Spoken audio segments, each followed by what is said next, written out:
significant areas for me, or top points in time for me, is what some people would call pre-Masonic. So we're talking about the medieval era, the fall, quote unquote, or the persecution of the Templars vis-a-vis Jacques de Molay.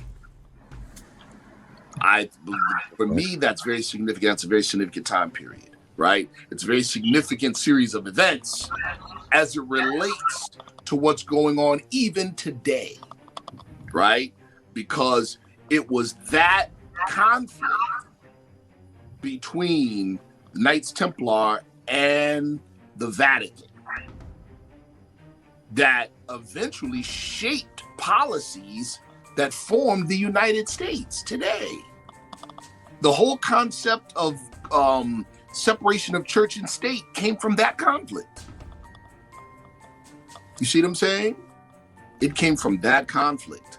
You know, the whole, you know, the number 13 being bad luck, and you know, no 13th in some old buildings, no 13th floor, and you know, and Friday the 13th and all that stuff, you know.